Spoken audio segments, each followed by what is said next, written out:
Hi, everyone. Welcome back to the Rebel Crow Psychic Show with your host, Athena Silver. Hey, guys. I'm Anja River. Tonight, we are having a deep dive discussion into dying and the death process. We have our first guest on the podcast. It's a friend of the podcast. She's been rolling with us since we started. She's also my neighbor and a cool chick, too. We brought on an expert for tonight's topic. So we're going to talk a little bit about dying and the death process from a spiritual standpoint and also a physical standpoint and a medical standpoint. The name of our guest is Jen Sarasky. She's a certified hospice and palliative care registered nurse. Hi. Hey, Jen. Hi. Thank you so much for having me on. Really, I've been watching you guys, and I'm so excited to be here. I'm just over the moon. I appreciate it. Anything, thanks. girl. Thanks for coming. We appreciate you. You know, we appreciate your input. Thank you. Yeah. So, Jen, so you're a palliative care nurse. Can you explain to us what that is and how long have you been doing this? Yeah. So hospice, it's hospice and palliative care. I actually more am on the hospice side of it. There is a difference. So it's end of life care. It's being diagnosed for, within 6 months of possibly dying, most likely dying. I've been doing hospice for about 5 years. And then before that, did a bunch of other things. I did peds. I was on a ventilator unit. I did a bunch of things. But I was always called to do hospice.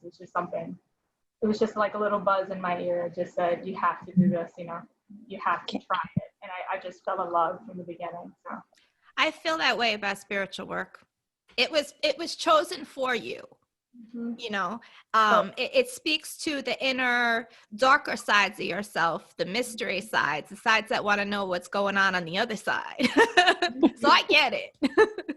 Anyway, I want to ask you a little bit about what the death process looks like from a healthcare perspective. Like what do you see on a day-to-day? Yeah. You could tell us a little bit about that. So there are definitely different stages, I would say, to dying. First of all, you get the initial prognosis, you're not going to live past 6 months. Devastating to most, of course. Definitely. So emotionally, it takes a toll. That's obviously the first step. But then after that, your actual body goes through different stages and steps. So one of the first things you start to see, even within like months ahead of death, is withdrawal. You'll find that someone is they're not the same. They're not the way they used to be. Their personality is different. They're not talking to you in the same way. You're not connecting in the same way. Some families take that really difficult. They feel like it's personal. What did I do to you? Not that the body is changing. And then you get other things like just eating and drinking less. Blood pressure starts to drop, pulses drop. The body itself just starts to slow down. Basically, a lot of people also start to take that trip down memory lane. Yeah, that gets more towards the end. That's like when you're within probably weeks of dying. Mm-hmm. Some people, it's before that, like someone who's more open to spirituality might see people from the very beginning, but most people towards the end is when they start seeing their loved ones, their mother who died, and they'll start calling out for them, their sister, whoever it is that is with them, I guess. And they'll tell you, they're in the room with me. Mm-hmm. Wow. I'm sitting in the chair, my aunt is on the, and they'll talk to you like you're there and have whole conversations. So, yeah. Just so you guys know, I actually have experience working in hospice care as well. I was a CNA, which is a certified nurse's assistant, for a little while on a hospice wing. So I have seen everything you're talking about, Jen. And what I noticed from the physical side, what I brought up with people wanting to talk about the old days, they want to tell you about what school they went to in elementary school. They want to tell you what it was like to be in World War II and how they had to ration foods and learn how to work on machinery. Wow. They want to help people. They want to be understood. Absolutely. That's exactly right. They want to tell you their story. And I have to say that's one of my favorite parts of it all is just Mine hearing, too. Right? Like the family backgrounds and getting to know them. And, even though you're getting to know them in such a short amount of time for some people, you still, like, the connection is so deep because of the circumstance. Like, there's nothing more connecting than the fact that you're going to be with them at the end of life or through their journey or guiding them through it. So it's a pretty intense relationship, you know. For me, it is, at least, and I know a lot of the nurses I work with too. I mean, it's just incredible. It I have is. a question. Yeah. Whoa. So how is it dealing with those feelings? Do you ever go through grief yourself when you're losing your clients? And how do you deal with that?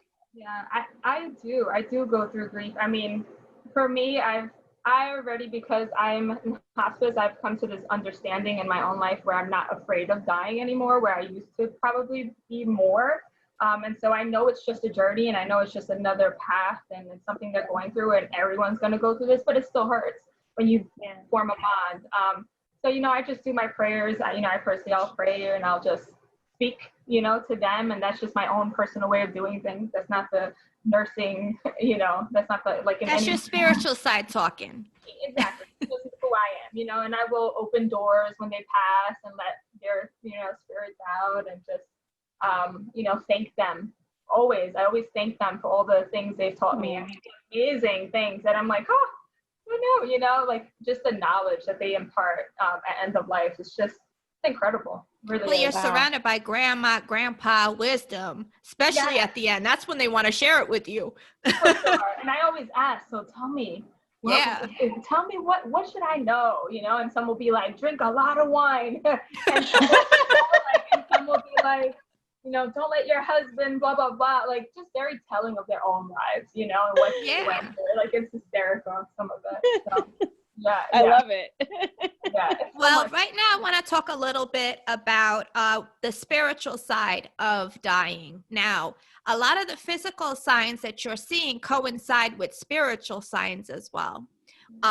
Talking about memory lane, going back to their childhood, even confessing things, because there's quite a few people that will tell you their deepest, darkest secrets, and it's because what their soul is trying to do is to ascend. It's trying to vibrate as high as it can so that it can break the barrier between worlds when it eventually leaves the body. So that's why you will see people that are not eating a lot, that are not drinking a lot, that are not really moving around a lot, that are really somber and still. And this is because their soul is vibrating so high, their energy is getting sucked into this ascension process more so than taking care of body processes. Typically, it takes months to die. You know, your soul is coming out of you little by little. You're grappling with things that you have done in your life, things you should have done in your life, people you should have had in your life, people you kicked out of your life. You know, it comes full circle, and that process is very healing, but it takes a long time, especially if you did not live the nicest life. We were speaking off air before, but, you know, Jen made a point that the most tortured people have a very tortured death because they're holding on to a lot of the people they've hurt, to a lot of the wrongs that they've done. And for this ascension process to happen, their soul needs to get as light as possible to be able to cross through that barrier. Once you do physically die, it takes about a week for your soul to actually fully detach from the body and cut the energetic cord.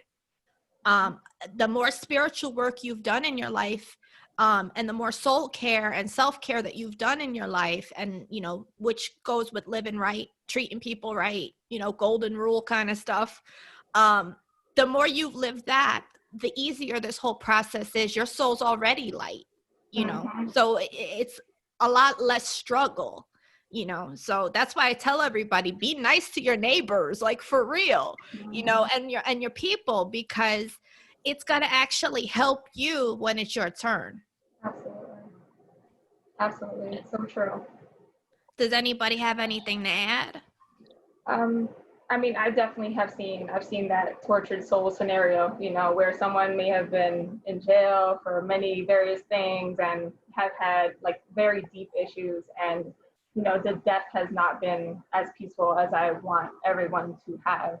And I don't think they're being punished. I don't think it has anything to do with that. I just think that maybe the person within is just thinking, or whatever, like you said. There's a lot of fear.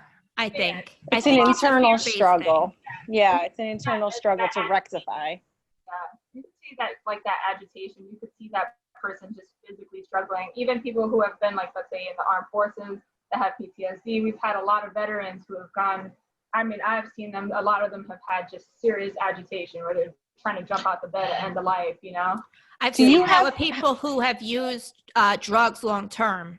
Yeah. They have a very hard time passing because they feel as though they missed out on a lot, and they compromised themselves a lot, you know, by feeding their addiction essentially. Yeah. And I've seen that they have a very hard time as well.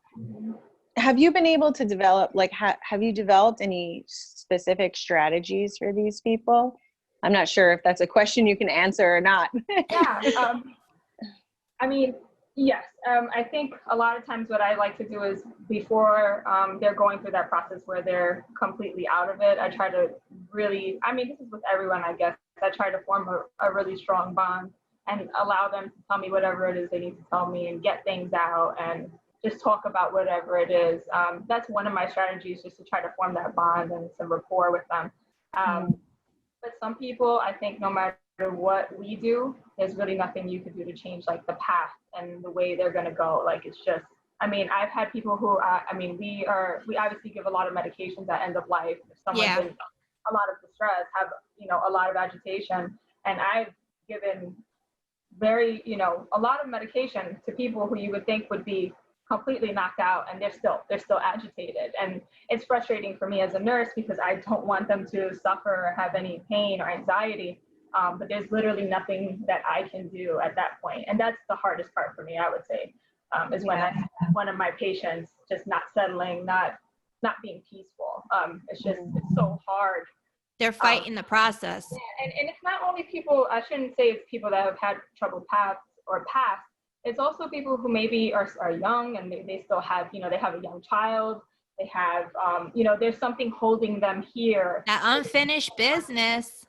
Yes, where they just don't want to go. And I mean, I can just think, I mean, I can feel it in my body, the stress that I've had, just trying to get them to just, you know, settle as much as they can and be comfortable, you know. Well, you're highly empathic too, girl. So you've taken on everybody's energies. It's hard. It's definitely, I'm learning though. You've taught me a lot. I appreciate it. Just, anytime, girl, anytime.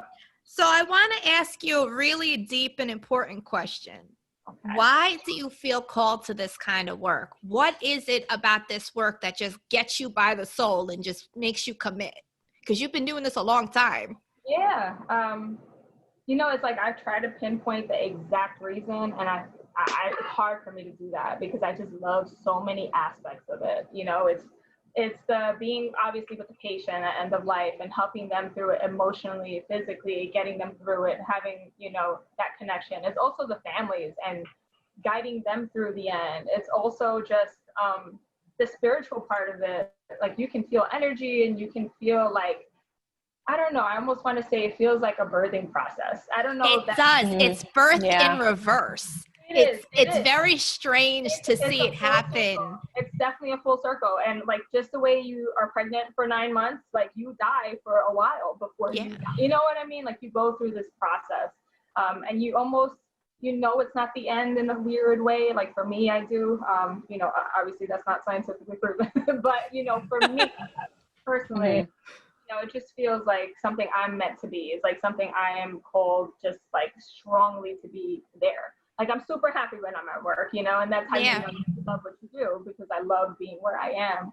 It's just amazing. And the other nurses I work with are amazing too. So it's just a nice That's place. awesome. You know, it's really beautiful. I'd say from my own experience, doing the CNA work in the hospice wing definitely put me on a whole path to understanding death, which actually led me on to really committing to mediumship and helping people to get back in touch with their loved ones.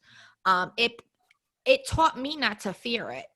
You know, it taught me that this can be beautiful, this whole process, but you have to be willing to see it from that place.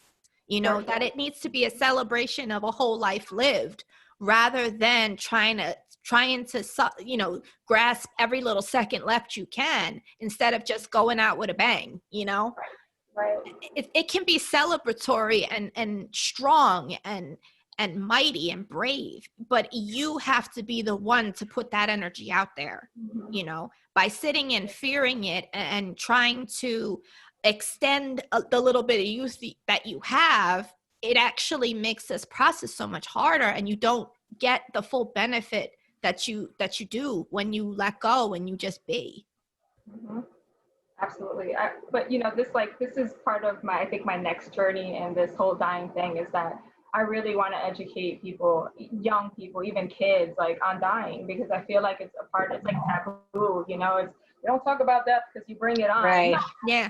like, girl, I got a whole plan written out in paper about what to do in the event of my passing. I want to be spread here. I want to be spread there. Just getting kids used to, like my children, I talk to them about what I do. They know what mommy does, and they'll say, so how was work? Did anybody die today? Yes. You know, I mean, I just want people to be more comfortable with it, because with life comes death. It's just the same. It's another part. Yeah. They're a part of each other. And so it's just, I think that's one of my next things I'm going to start, you know, trying to branch off into. Well, girl, whatever you come up with, let us know, because we want in. We will be repping you hard. We'll be letting everybody know about your new project. Thank you. All right. So I have another question. So we touched on it a little earlier, but I wanted to know what happens when you have your clients who are seeing their loved ones. Can you talk about that more? Yeah, it's always kind of exciting for me, because I'm like, oh, this is real. Like for me, it's like validation. Like, yes, I mean, I do believe, of course, but when you have someone who's like, yeah, such and such is right there, and when you came into the room 5 minutes earlier and felt like somebody was there, you know, you might have that. Yeah. Thing to know, like, okay, I'm not going crazy. But yeah, people will go back and they'll talk about their loved ones, and they'll say such and such is in the room, and you know, my grandma's right next to me, and they'll have full-blown conversations. I mean, at some point they forget you're even there, and they're living in a whole different alternate universe. Like, it's crazy. They'll even tell you, like, when they have glimpses of being lucid, they'll come back and say, oh, you know, oh, I was in this room and there were flowers, and like they're actually, I don't know if they're traveling. I mean, Athena, you let us know. Are they traveling? Like, where are they? They are not quite traveling. They're in an in-between space where it's very close to like astral travel, where their soul is out and but they're still connected to the body. So they're able to pierce that veil and see, and loved ones come forward a lot of times to meet them halfway. It's part of a process where they coax you forward. It's some kind of cosmic setup that they put in place a really long time ago, before we were even people. And it's a way to get you to come across, because you would not just go across willingly. You don't know what the hell is down there. You know, but if your Nana or your Tia is on the other side, you're more willing to say, all right, I knew her. She's not going to do me wrong. Let me go see what's going on. You know, like, it just clicked for me. So those are like the Braxton Hicks. That's like the practice before. Wow. Yes. Right. Like, okay, we're getting ready to do this. It makes so much sense, honestly. Really good. Well, your soul is getting lighter and lighter. Yeah. You're like practicing. Yeah. I mean, I think one of the things too that you see that I've noticed is that sometimes a person, their body is there and they're still breathing, and you know, the heart is beating, but they're gone. Like you can feel that their soul's not there sometimes. That one's a little bit weird. And I'm like, okay, like, and I can tell when, I don't know how or why or what it is, but you can feel when somebody is still alert, they're still like in the body. Versus when they're gone. And then you know soon that's it. You know, okay, the end is near, because they're not even in their body anymore. It's just the body kind of just. Wow. Yeah. That's incredible. Yeah, that is. And not scientifically proven, but it's just my own observation and things that I've seen. Well, you know, you're not the only one who brings up a lot of these things. I've read books about it. I've talked to old school nurses who've seen it. You know, this is a very common thing that's talked about in the nursing community. It's just science can't explain what's going on here. They want to say it's chemical bursts and, you know, serotonin and all this, but they really don't understand, because you can't just, death is death. It's final. It's not like you can go there, test out your hypothesis and come back. Yeah, So, that's true. It's like you can only do so much science when it comes to the dying process. So, but nurses have been talking about this forever. I mean, people have written about this forever, about this kind of process, and we may all call it different things and use different terminology, but at the end of the day, it's the same dying process for all of us. For sure. Well, I want to ask you one last thing, and it's kind of a big, heavy question, but what do you think that hospice nursing has really taught you the most? Like, what is the one lesson that you really take home that you're like, this is what my patients have taught me? Oh, wow. Loaded, right? I would say first and foremost to not fear, just to not have fear of death or fear of the unknown or fear of just fear in general. It's kind of helped me break out of that fearful shell that I'm typically was in. It's also taught me to really appreciate the people around me and to really not sweat the really little things, like the things we think are gigantic and there's absolutely nothing, just don't sweat the small stuff. I mean, it's incredible to see people who are 30 and 40 and their lives stop out of nowhere, so why am I worrying about, whatever, my yoga mat being unrolled or some dumb thing, you know what I mean? Yeah. And I'm yelling about my kids leaving something on the floor. Like, I'm just like, oh, whatever, things are just not important anymore. So. Well, I can say I definitely have seen some of that as well since I've known you, that you've really come into your own quite a bit, especially when it comes to like utilizing your power the proper way and the most efficient way. So thank you. We really want to thank you for being our first guest and rolling with us and showing up for us and stuff, like liking and commenting our stuff. But, we appreciate having you on. The knowledge that you bring to the table is really deep and really life-changing. And we want to appreciate you for your work and for coming on. Thank you, guys. guys. Yeah, Jen. That was so Thank fun. you. Thank you. Well, anyway, if you guys like what we're doing, make sure you like, subscribe, and follow at Rebel Crow Psychic Show.